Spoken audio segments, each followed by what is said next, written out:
స్వతంత్రం వచ్చిన 77 ఏళ్ల తర్వాత భారత సరిహద్దులలో సరిహద్దుకి ఆనుకుని రోడ్లు ఏర్పాటాయి.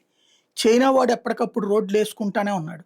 మన వాళ్ళు వేద్దామంటే వెయ్యకపోగా అప్పట్లో అహ్మద్ పటేల్ మంత్రిగా ఉన్నప్పుడు ఎందుకేయట్లేదయ్యా అంటే అదంతా గందరగోళంగా ఉండాలి. అప్పుడే మనకు సెక్యూరిటీ రోడ్లేయడం కరెక్ట్ కాదని చెప్పుకొచ్చారు. అదే సందర్భంలో అవతల రోడ్లేస్తున్నాను ఎప్పటికప్పుడు రాహుల్ గాంధీ నుంచి కాంగ్రెస్ పార్టీ ఎంతో విమర్శిస్తా ఉంటది. విచిత్రం వల్ల వాళ్ళ హయాంలోనే అటు పక్కన రోడ్లు ఎక్కువ పడ్డాయి. మోడీ వచ్చిన తర్వాత మొహమాటం లేకుండా మన ఇన్ఫ్రాస్ట్రక్చర్ అక్కడికి చేరడానికి అనుగుణంగా రోడ్ల ఏర్పాటుకి శ్రీకారం చుడితే ఆ వ్యవహారాన్ని అంతా పర్యవేక్షిస్తున్నటువంటి రాజ్నాథ్ సింగ్ తాజాగా 125 రోడ్లని జాతికి అంకితం ఇచ్చారు.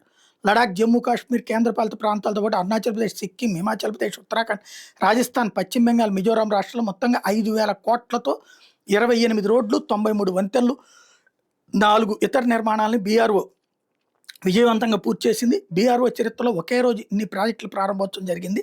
ఇదే తొలిసారి. సరిహద్దు మౌలిక సదుపాయాలను బలోపేతం చేయడంలో ప్రభుత్వ నిబద్ధతకి ఇది ప్రబల నిదర్శనం. మన సైనికుల శౌర్యం, ధైర్యం మనకు స్ఫూర్తిదాయకం. దేశ సేవలో ప్రాణాలు అర్పించిన వీరులకి ఈ మౌలిక సదుపాయాల ప్రాజెక్టు అంకితం ఇస్తున్నట్టు ఈ సందర్భంలో రాజ్నాథ్ సింగ్ ప్రకటించారు.